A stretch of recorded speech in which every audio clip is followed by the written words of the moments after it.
la sens pas cette nouvelle affaire. Oh, je le sens pas ce nouveau challenge. Oh, ça va mal se passer. Oh, tu as vu ces objectifs? Oh là là, mais ça va mal se passer. Et bien c'est un symptôme qui est très troublant et ma foi très présent, peut-être trop présent parfois. Ça va mal se passer. On se conditionne à échouer et lorsque l'échec arrive, eh bien on l'accueille. Puisque quelque part on avait en amont validé que ça allait mal se passer. Puisque ça va mal se passer et que ça se passe mal, bien évidemment lorsque je relis ce qui m'est arrivé, eh bien j'ai tendance à dire « je le savais, c'est terrible, ça va mal se passer ». Attention à ce symptôme.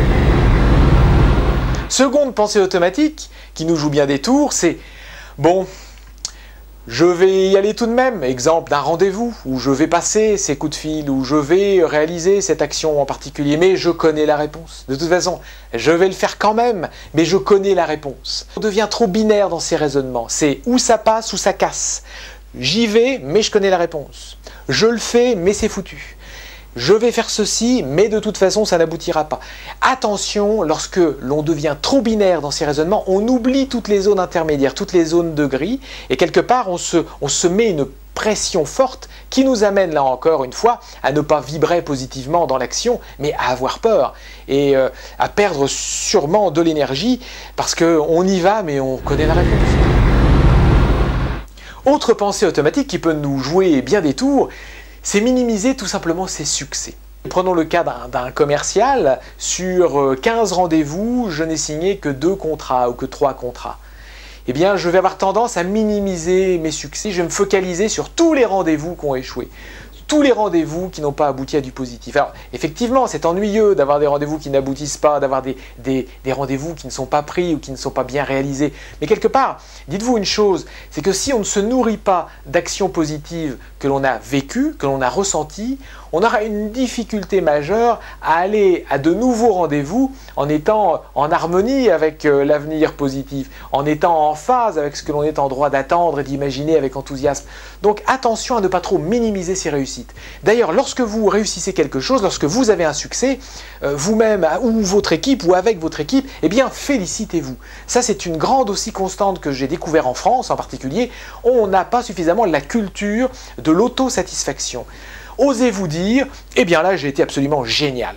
Parce que si vous minimisez vos réussites, vous n'aurez pas cette capacité à vous dire que vous avez donné le meilleur de vous-même et que ce sera mieux la prochaine fois. Essayez autant que possible de cultiver ce mode d'autosatisfaction. Ça vous amènera à ne pas minimiser vos réussites. C'est génial si vous avez signé un contrat, c'est absolument génial, c'est fondamental. Autre pensée automatique qui nous joue, elle aussi, bien souvent de bien un mauvais tour, eh bien c'est la capacité que l'on peut avoir dans certaines situations à s'auto-dévaloriser. Je me dévalorise, ou bien je surgénéralise le négatif.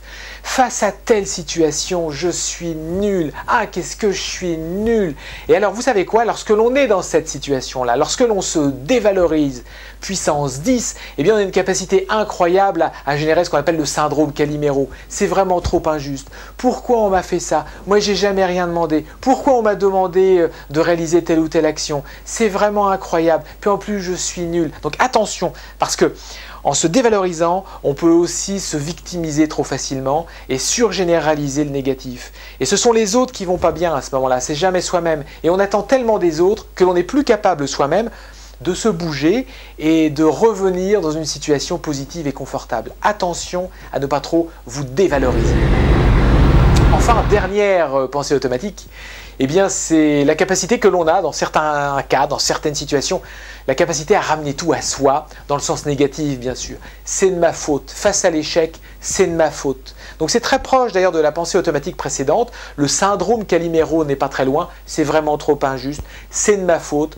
Tout le malheur tombe sur moi et j'endosse tout. Et j'endosse tellement tout que c'est réellement un poids énorme que je me mets sur mes épaules. Et très souvent, bien évidemment, l'attitude s'en ressent, le sourire s'estompe, disparaît totalement, le pessimisme est présent, la personne ne rayonne plus et quelque part, elle n'attire que la foudre, elle n'attire que la déception et l'échec. C'est de ma faute. Et nous nous victimisons trop fortement dans ce registre-là.